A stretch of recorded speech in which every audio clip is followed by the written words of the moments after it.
was that Bobby Brown knew that was her lover. Like, this is the narrative. We do not hold women accountable because we do not treat women as people. We don't hold them accountable the same. No. We don't hold women accountable because we do not treat them as people. So I'm treating her as a person, and as a person, what you did was wrong as fuck. Did I still play the album? Yeah, but I'm gonna disassociate people from their art. I did it with you. I did it with Kanye. I did it with whoever. Some people are really shitty people, but that doesn't mean that I'm going to miss out on a fire ass album because you're a piece of shit. Now, am I gonna steal that shit? Who knows? Maybe only the NSA. Decision. Exactly, decision. But for me, like, we gotta start doing more to call out people when we see stuff.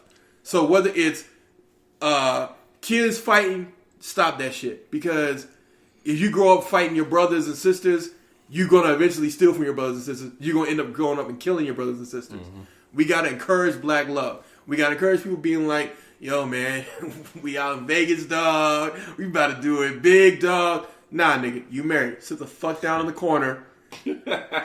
You're allowed 2 dances, and then you back in the corner.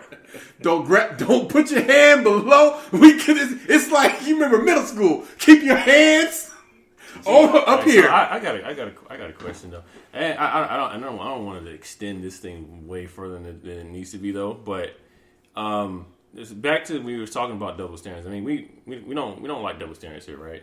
No, that's called being a hypocrite. It's called being a hypocrite? Yeah. Okay. So yeah, double standards, hypocrite. So I mean, as far as double standard, where do you think that comes from? And this is kind of rhetorical. I don't want you to answer it right now, though. But, I can answer it. Yeah, but the thing is, though, like, the question I want to ask is, can we have still have gender roles and not have double standards exist at the same time? No.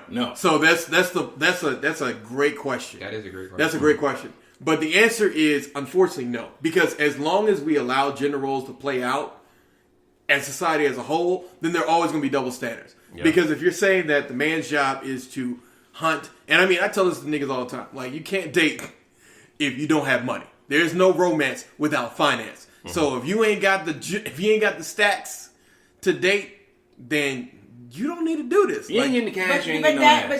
But that's a double standard, and I mean, that's a gender role. Date as broke as fucking she wants to. That's a gender role. No, that is a gender role. I know some broke niggas who date. No, I also disagree with that statement. I do believe in gender roles. Me too, and that's why I don't think double standards are exactly wrong. But I think that your gender roles, not all of them, are okay within your relationship. You decide what's okay within the confines of your relationship with you and your spouse. I agree with that. But that's a partnership, and that's not necessarily a double standard. You guys are adjusting to. That's why I don't think they're double standards. Okay, so no, double standard. The woman shouldn't be taking the trash out. I completely agree. True. That's exactly. That's a double standard, though. But that's a double standard. We all made this trash. It's a chore that needs to be done. Yeah. Why the fuck you can't take the trash out because you're a woman? So in my household, men don't wash dishes, right? No, you made the dishes just like I need to help out and wash dishes. No. But he's giving you examples. He's giving you examples. That are double standards that are actually fucking either wrong or right. The trash thing, no, I don't think the women should be taking. See, here's the thing. But if you come to an agreement, okay, I'll take the trash out when you do this, then that's not a double standard. But most people don't get to that point of having that agreement because an agreement assumes that you sat down and you said, this person's going to be doing the chore. This person's going to be doing whatever. Right. But most people don't do that. You don't go through a relationship and lay out every single thing. So then you start getting... But you probably should. You're right. You should talk about the big things and you should talk about little things. Like, I'm not touching that greasy ass trash. I wouldn't say in one sitting. Because most people come over time. No, not in one sitting. But that's what courting used to be, right? Right. Now we swipe right, swipe left, hook up a few times. Somebody get pregnant. Damn it, who said he wasn't going to get into relationships this time? No. I knew we were going to get into it. I knew we were going to get into it because it's one of those things where it always comes up. But no. But this is right. This is exactly what it is. But Stylish, go ahead with your point. I mean, you're exactly right. That's what a lot of people don't do. They don't go through relationship and say, this is what we need to. This is what we're going to do. What you're going to do. What I'm going to do there. They just kind of go off, kind of like a common knowledge or whatever. What people usually do is like, okay, I think I had this argument with my ex one time. Like she was driving the car and she got in and put her gas in the car, and I sat in the car. I wasn't aware of that gender role thing where guys are supposed to fucking go and do it. I wasn't aware of that. And on top of that, I guarantee you on the flip side, Yeah. I guarantee you on the flip side, when it came time for like, hey baby, how's this, what, and third thing, she wasn't like, well, I mean, gender roles dictate that I should be able to do da-da-da-da-da-da. Like, again, I see gender roles a lot of times flip in a way. I see gender roles oftentimes flip in a way where it's like it's gender role up to a certain point. Yeah, definitely. And it's not gender role like the thing about it is it used to be you would do X and then I do Y. Like it was like an exact exchange. It was an exchange. Yeah. Like it was like I always hold open the door for you and whatnot, and you always give me that kiss, and you always do all the cooking, and I always kisses, do. bro. Huh? Why are you ordering for kisses?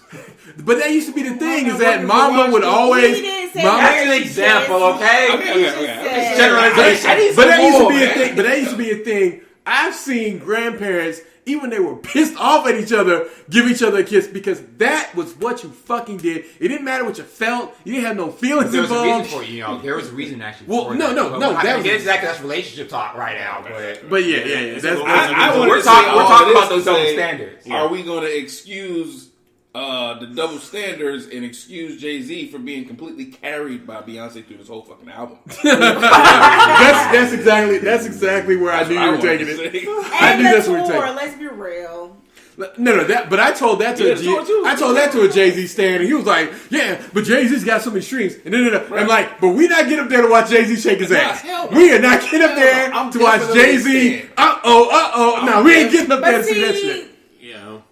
Jay-Z don't have stands. Jay-Z has fans. Beyonce has stands. There's a difference. You don't call them the same. No. Beyonce fans wait up until 12:01 when that album is released or when the concert goes on sale and we buy all of them tickets. And they sold the out. Jay-Z fans is up in the bleachers. No, but that's the difference. In the nosebleeds, Beyonce has and they fans. ain't seen or hearing nothing. Beyonce has fans. No, I'm flipping it, Boots.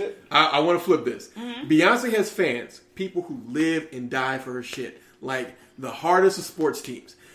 Jay-Z has fans, niggas who excuse everything that he does wrong and try to, anytime that he has mediocrity, argue against it. We had this in a group chat where I was bringing up several of the unmentionable albums during Jay-Z's dark period, and niggas tried to excuse that shit. What dark period? Kingdom Come. Oh, Kingdom Do you fucking remember that album? Do you remember how fucking trash it was? Do you remember how fucking trash that was? Bruh, it was not a trash album. It was a trash album. Don't you dare even think about trying to... that after... I just want to look at the playlist real quick. It was trash. After Blueprint 3, he went downhill for a second. Kingdom Come was after the Black Album. Kingdom Come was, I'm going to retire. I put out a bomb-ass album. I remember this. Because it was 2006. 2004, we got Black Album. 2006-ish, at the end of 2006. Early 2007, probably, we got Kingdom Come. Y'all didn't like Lost One? Completely. No. Don't nobody listen to none of that Chris Evans. No, nobody listens to that album.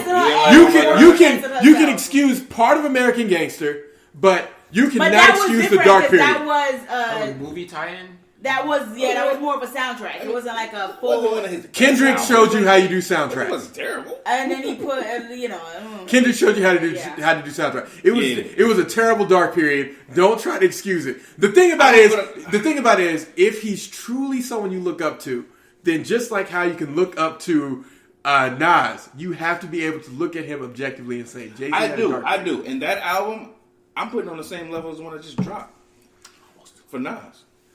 Yeah, exactly. But continuing on, I'm not gonna go down this dark period. What I'm going to do instead is I'm gonna take it to a place that you hate. Freshman XL 18. Oh. I let y'all listen to a little bit of a preview for all of the contenders. My boy Ski Mask, of course, is number one. You have the perfect summarization. Go ahead and speak for all of us, okay? Yeah, none of us else got nothing to say. I mean, I got something. No, go ahead, Stop. No. Come on, old man. Come out here and yell at these damn kids. Come on. Yell at the kids. Yeah, yell at the kids, old man. Because as I told your ass 2 podcasts ago, music is for the people who go and fill out the stadiums time after time after time. There's a reason why Beyonce fans get the level of treatment that they get, and even Jay-Z fans to a certain extent. But for all the rest of them niggas, they not filling them stands like Lil Pump, Gucci Gang, bullshit gang. Oh my God, why am I defending this? Yeah, listen to yourself. Blah blah blah. You should hit yourself. Exactly. But they don't feel shit the way they do. They don't buy the mindless whatever you want to say. Music is for the young niggas. Because after some point, you become an old nigga. And once you become an old nigga, you just listen to the same type of shit that you used to listen to down by the waters and the rivers you're used to. All right. I got a couple things I got to say. Go ahead. I shouldn't even speak this much during this segment because fuck the freshmen. Fuck all of them. And not because I don't like you. I don't want to hear you. It's a difference. I want you to get money. That is some old ass bullshit right there. No, I'm glad everybody likes you. I'm glad you're getting money. You're a young dude. You could be doing something a whole lot worse. Get your goddamn money. I don't hate you. It's just not for me, and I don't want to hear you. Number one. Number two, of course, I don't know who the hell's on this cover. So we watched a little video right before this. Yeah. And they had these stats. Did y'all notice the stats? Yeah. Here and here and there and there and there. Mm-hmm. Now you talking about freshmen coming into the game who should be bringing something to the game that is going to be unique, different, interesting, game changing. Somebody game changing is a bit overrated. I wouldn't say game. Maybe coming in to make a splash, right? Oh, they made a splash. They had stats for creativity, lyrics, and some other stuff, but I just couldn't. I couldn't flow, so I couldn't stop looking at lyrics and creativity. And for literally every single one of them, they're all below 5. None below 3. All of them. Watch the video again. I'm not lying, except for JID. I think he was a 6 on lyrics. Yeah, he probably won. No, he was a 7. JID was a 6 on lyrics. He was the last. JID was a 7 on lyrics. Ski Mask was a 6. Okay, so I'm not defending the rest of you the got 2. But my point is, why would someone like myself give a damn about somebody with no lyrics or creativity?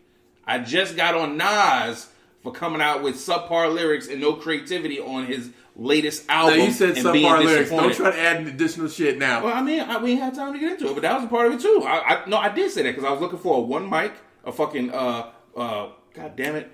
I Gave You Power. I was looking for all of that. I was looking for something like that. Another signature song that was very well thought out. Let's be honest here. When's the last time that he's come out with anything like that? Oh, we can talk about his last couple of albums. I feel the same way about that too. I feel the same way about that. But we ain't gonna okay, I wanted to make sure. My point is, the XXX, hey, get your money, but make your own lane. I'm going to stand and I'm going to start a petition where we are going to divvy up the rap genre just so that these fuckity fucks won't be they should not be considered the freshmen of a class of hip hop rappers. They should be considered the first honestly, of a totally different genre. No. Trap music. No, it's Do you not think trap they're music. like middle school students? No, they are. They're freshmen, but they're new to a totally different. They're new to everybody. They're new to themselves. Totally different genre. So, they're not doing what we did. So you're saying that the same way that rock and roll turned into hip hop, or rhythm and blues, or, jazz turned into at some point, or there's a new genre of music. Exactly. It's not hip hop no more. At some point, you can grow out of hip hop into something else, or at least alternative rock and mumble rap. But alternative rock was truly alternative though. Yeah, it was very different from rock. These guys are not that different from hip hop. Are they not that different? Other than the fact that only thing that you're using against them is their lyrics. If these guys all sounded like young Nas and Jay-Z's, you wouldn't have a problem because it's a familiarity complex. You, sir, are looking at something, you're like, when I grew up, hip-hop was about battles, and it was about lyrics, and it was about MC, and it was about the entire package of, give me this audio shit. As I explained to you last time, hip hop, hip to the hip.